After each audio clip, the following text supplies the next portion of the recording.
This is your First Alert Weather Breakdown, a deep dive into how weather works with meteorologist CJ Cartledge.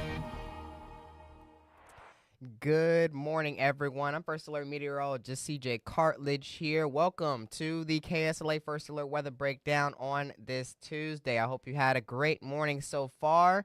And I know some people are back in school, or some of the kids are back in school. I hope you guys had a great start to the work week and a great first day of school. And for those who are on their second day of school, I hope you guys have a great day as well. For today's topics here, we're going to be talking about the local forecast as well as, drum roll please, the tropics. We're going to be talking about not hurricane just yet, but we're talking about the potential for tropical storm Aaron hurricane as we move through the rest of this week and into this weekend.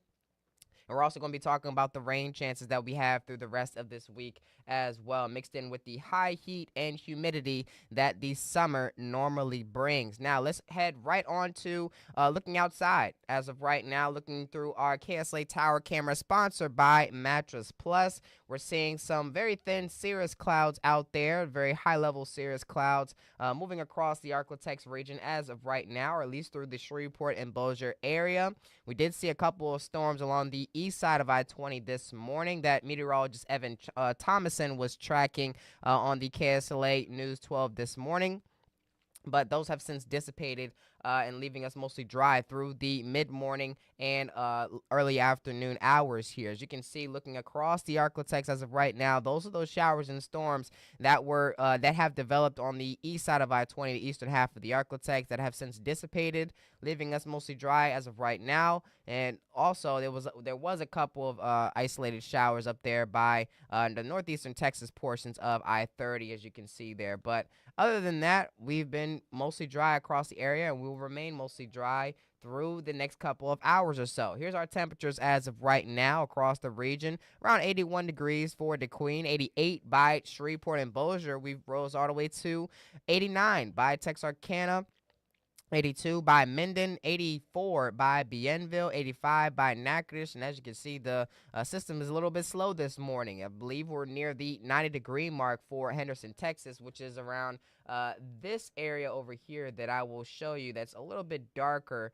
as compared to everywhere else around the region here. Just north of Nacogdoches, that little orange or darker orange spot that you see there, that's Henderson, Texas, which is normally one of the warmer places around the Arklatex, if not the warmest. 85 for Nacogdoches as of right now. So moving on to feels like temperatures, we are feeling like the low to mid 90s across most of the Arklatex. Some of us near Texarkana feeling like the upper 90s out there. Even some of us in the upper 80s currently near Center, Florine, as well as Magnolia. Around 87 degrees, feeling like in Minden as of right now. It feels like 94 degrees near Shreveport and Bienville.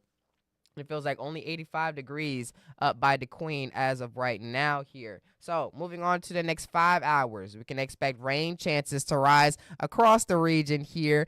And as you can see, it will be scattered showers and storms across the area here. And temperatures are expected to rise into the low to mid 90s by this afternoon.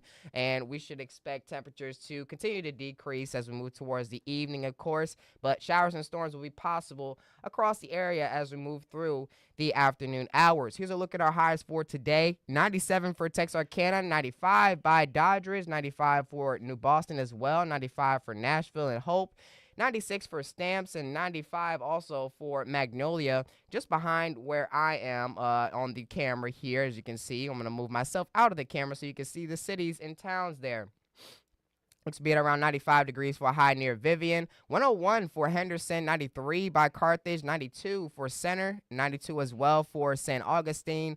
It looks to be in the low to mid 90s up there in the north and eastern portions of Texas for today. Now looking at northwest Louisiana, we're expecting very similar pattern. 91 for Bienville and Jonesboro, 93 for Winfield, 94 near Montgomery, 95 by Shreveport and Bossier. Now in terms of feels like temperatures for today, we're still expected to remain below that heat advisory criteria. Around 102 for Natchitoches, 101 by Mansfield here, around 102 for Hemphill, 103 by Shreveport and Bossier, but mainly the upper 90s and lower triple digits are expected through the afternoon for today. Once again, below that heat advisory criteria. And as we move towards future track, We could see isolated showers and storms across the region for today, but according to this model, we could see maybe up to scattered at most here, which denotes that rain chances may be up to around 30 to 40% across the region here. It just denotes hit or miss type of showers that are expected through the afternoon. As you can see,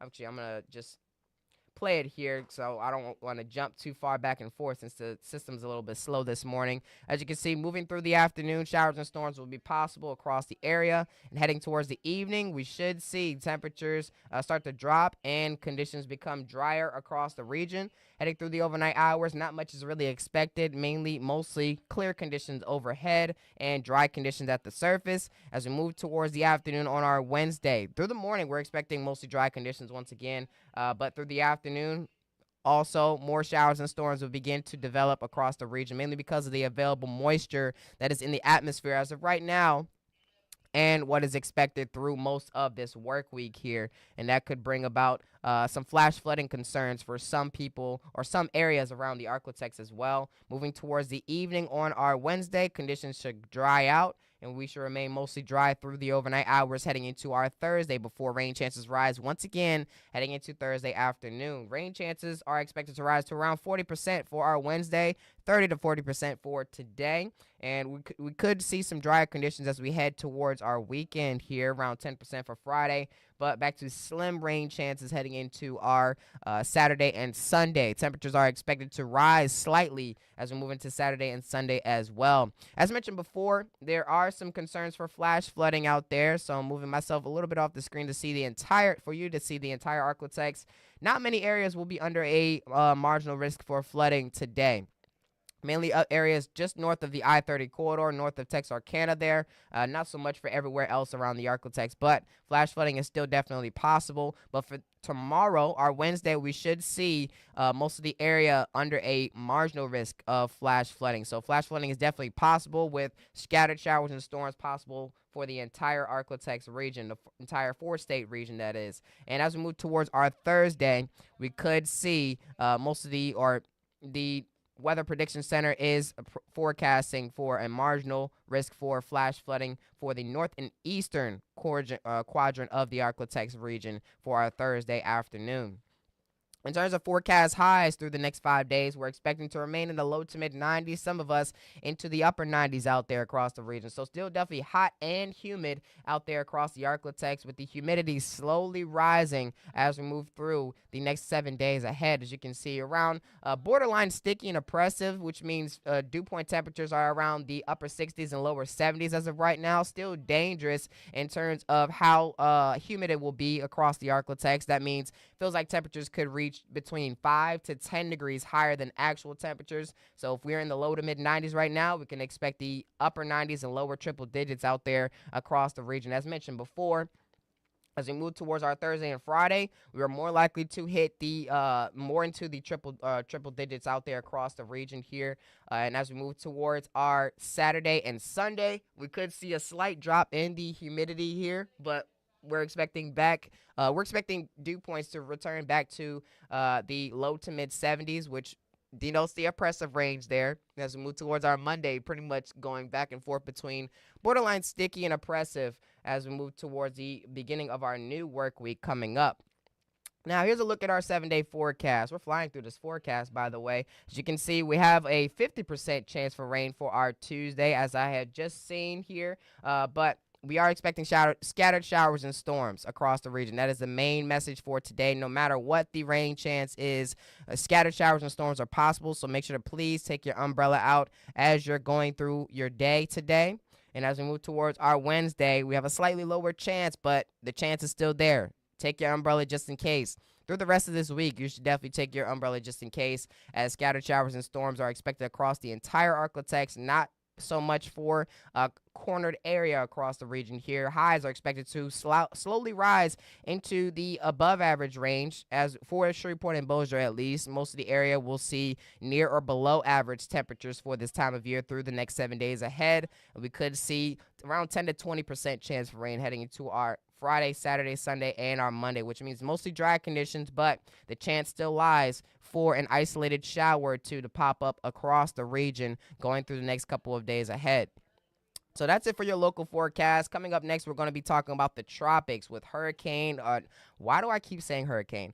A tropical storm, Aaron. I'm not foreshadowing here, but there is definitely potential for the tropical storm Aaron to become a hurricane, which is most likely why I keep saying hurricane. But hurricane's been in my mind all day, so we've been watching for that potential. We're going to be talking to you about the potential and why there is a potential for it to become a hurricane through the next couple of days. And we're going to be talking about the updated track of Aaron as it moves closer and closer towards the Leeward Islands and the Caribbean islands as well as the Western Atlantic here, very close to the East Coast. So make sure to stay tuned after this quick break. We'll be back in around 2 minutes.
Good morning, everyone, and welcome back. Feast your eyes on Tropical Storm Aaron here, which currently sits at a 45-mile-per-hour sustained wind storm, and the pressure is actually slowly increasing here, which denotes that it is slightly weakening. I wouldn't say it's going to continue to weaken, but it is slightly weakening as of right now. And as you can see, there's not much thunderstorm activity associated with this tropical storm here, but it has a strong circulation. It has a strong closed circulation, which is why it's still a tropical storm as of right now. It may be encountering a bit of some drier air, which is why there's limited thunderstorm activity currently. But it is still the National Hurricane Center and many different models still have high hopes for this system to continue to grow through the next couple of days ahead here. Now, here's a look at the official National Hurricane Center forecast for Tropical Storm Aaron here. And as you can see, moving into tonight, this may stay a sustained 45-mile-per-hour sustained wind storm, even into tomorrow morning. But as it encounters a bit of some warmer waters here, it may start to strengthen into a high-end tropical storm. And according to the forecast here, Thursday afternoon or evening, we could see it finally reach hurricane strength at Category 1 at 75-mile-per-hour sustained winds. And it may reach Category 2 by the time we hit the beginning of this weekend. And according to the forecast, it may hit that major hurricane status by the time we hit our early Sunday morning at 115 sustained winds as of that time there. But this is according to the official forecast, and as compared to what the forecast was looking like yesterday, it has trended a bit southward as compared to what we saw yesterday. It was mainly curving. I'm gonna actually draw a little bit here to show you the past forecast here. The path was mainly along this same way, but it was curving towards the northern Atlantic Ocean as of yesterday, but it's making a track towards the Leeward Islands and towards the Caribbean islands as well with the latest update. So, especially if you have families in these areas in the Leeward Islands, near the Caribbean islands as well, near Haiti and Puerto Rico, which is now in the cone of uncertainty as of right now, make sure to give them a call. Make sure to tell them to pay attention to the forecast through the next couple of days ahead, as this system or this forecast is still a bit uncertain on where it's going to end up, but it could definitely move towards these islands over here in the Caribbean Sea, and it could also take a turn towards the northern Atlantic Ocean or by the east coast of the United States, mainly because of the Bermuda High. The Bermuda High is basically an area of high pressure in the, actually, I'm going to change this back here. I'm not going to keep drawing. We're going to move this a little bit northward here. The Bermuda High, it is a system of high pressure that sits mainly in the middle of the Atlantic Ocean. So just to draw it out here, the Bermuda High is more than likely sitting in this area over here. It promotes drier air, as well as it has a way of steering tropical systems in a way where it moves basically according to its circulation. Its circulation is clockwise, so it moves in this direction. So as you can see, storms to the north of the high pressure system are moving to the east, and storms to the southern portions of the high pressure system are moving to the west, which is why Tropical Storm Aaron is moving to the west as of right now. And if it holds on, if this high pressure system continues to be strong out there in the middle of the Atlantic, or if it continues to steer storms, it will continue to steer storms if it is continuing to be strong out there. But as you can see, it's moving off to the west, and it may make a curve towards the north. It may make a slight curve towards the north, but may include some storms over here in the Caribbean islands over here by Puerto Rico. Puerto Rico is now in the cone of uncertainty, but main thing is the cone of uncertainty. Main keyword is the cone of uncertainty. As you can see, along that red line is where this storm may continue to move here. But let's move on to where the sea surface temperatures. I wanted to show sea surface temperatures mainly because this is one of the main drivers for why it's going to increase in strength through the next couple of days ahead. Right now, it's saying that 45 mile per hour sustained winds, and the movement is west at around 23 miles per hour. So it's moving relatively fast as compared to most hurricanes and most tropical storms or tropical systems in general during this time of year. The pressure is at 1006, and we should see this tropical storm begin to strengthen as it moves westward, mainly because of the warmer waters that it has below it. Warmer waters gives it fuel by rising air. The basically tropical systems take the rising air from warmer waters, and the heat gives the tropical system energy to grow and strengthen. As you can see, it's encountering slightly warmer waters slightly cooler waters as compared to where it was before. The dotted lines is what you see is where it started to develop, and that's where it made its most development, or this highest amount of development, in this very warm pocket of ocean over here just off the coastlines of West Africa, which is why we are looking at that area once storms come off the coast to potentially develop into tropical systems. And it made some rapid development through that area over there, and that's why it's a tropical storm as of right now. But it's encountering slightly cooler waters as of right now, as well as drier air currently, which is why it's inhibiting its development quite a bit, keeping it at a low-end tropical storm as of right now.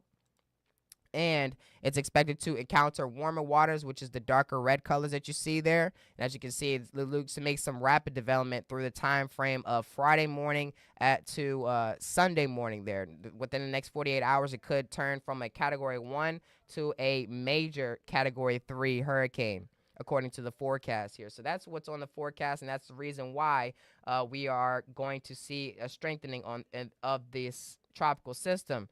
But out in the Gulf of Mexico, it's even warmer waters out there. We're looking at temperatures well above that 80-degree mark. You need 80 degrees or higher sea surface temperatures for tropical development. And as you can see, the most temperatures out there are well above that 80-degree mark here. 87 by the Gulf Coast of Florida, as well as near Louisiana. It's around 88 degrees, a bit warmer than that. And around 86 to 87 degrees by the coastlines of Texas, the Gulf Coast of Texas there. But we're also watching for the Saharan dust, which is also slightly inhibiting its development out there. And as you can see, I want to see if I can draw. Yes, I can draw here. So this area of circulation is Tropical Storm Aaron right there. So if you watch that very, very closely, you'll continue to watch it, or you'll continue to see that it will strengthen as it won't encounter much Saharan dust, but Saharan dust may have a bit of an effect on why it's still a tropical storm as of right now. But as you can see, moving through the next couple of days ahead here, I want to know why this is not moving. Okay, there we go. It's moving now. So moving through the next couple of days, we can watch that area of circulation continue to grow in size. As you can see, moving towards the Leeward Islands and the Caribbean islands as well. It may continue to strengthen and become a bigger, even bigger storm as you can see, that circulation has increased by a lot by the time we hit Sunday morning and Sunday afternoon. And according to this model here on the Saharan dust, it may run into more islands than we think here, but it's very uncertain at this time frame. This is about 5 days out. So we'll have to continue to pay attention to the forecast, and it's not encountering much Saharan dust at this moment here. So that's definitely supportive for its development. The less dust it encounters, the more progress it makes in becoming a stronger storm. But as you can see by this model in Saharan dust, not much is expected to encounter it. So it's expected to continue to strengthen as it moves closer to the Caribbean islands. But as you can see, other areas of potential development. This area does not have much potential development, but it's highlighted by the National Hurricane Center, mainly because it's a storm out there in the Gulf of Mexico, and there's warmer waters below it, but they have tagged it here, and it's about to run into land actually later today, run into the Gulf Coast portions of the southeastern United States. Expected to move onto land, bringing heavy rainfall and the potential for flash flooding into places like New Orleans and Mobile, Alabama, as well as southern portions of Mississippi and the Gulf Coast of Florida as well. So this is not expected to become a tropical system within the next couple of days. Now, in this area up here, just south and east of Nova Scotia, this has a very low chance of development through the next 7 days, 10% within the next 2 days and 7 days ahead. But it's expected to make its way northward, which is why it doesn't have a high chance of formation. Northern Atlantic has cooler waters, and cooler waters inhibits its development into a tropical system. Which is why it has a low chance of formation within the next 2 and 7 days ahead here. Now let's take a look at tropical future track. I'm going to take this back a little bit. Sorry for the jump there. But as you can see, that's the tropical system that we saw in the Gulf of Mexico. Not much to really worry about here for the Arklatex at all. And as you can see, by this afternoon, that system will be pretty much gone, almost gone out of the Atlantic, bringing heavy rainfall to the Gulf Coast United States.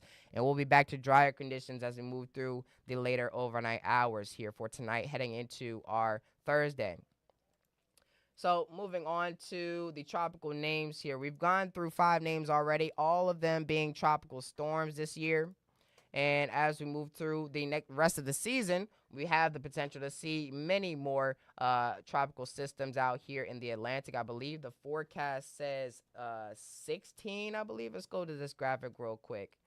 Yes, Colorado State predicts 16 named storms, 8 hurricanes, and 3 major hurricanes. The average is 14. And the NOAA prediction is actually 13 to 19 named storms. So we could see a good amount of storms become named this year. But the next name on the list will be Fernand. That will be named for this year's hurricane season.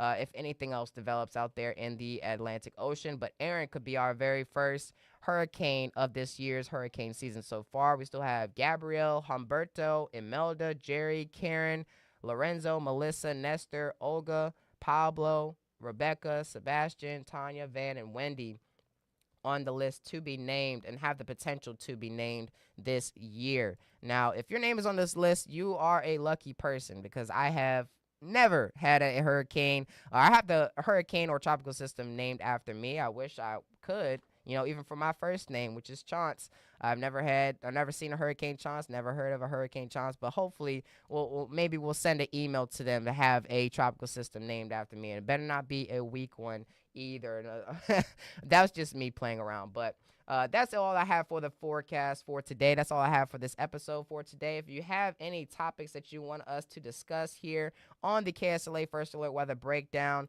make sure to send us an email at weatherbreakdown@ksla.com or message us on Facebook at KSLA First Alert Weather Team. Make sure to continue to join us on weekdays at 10:30 a.m. We'll also be we have a Met Chat ready for you guys tomorrow here, so make sure to tune in for the Met Chat. We're going to be talking about what exactly it feels to be, or what it feels like to be a meteorologist. Me, Evan, as well as meteorologist Matt Jones will be hopping on to the KSLA First Alert Weather Breakdown for the first Met Chat in a while here. So make sure to tune in for that tomorrow at 10:30 a.m. Make sure you guys have a great rest of your day, and I will see you guys tomorrow on the next Met Chat or the next episode of the KSLA First Alert Weather Breakdown.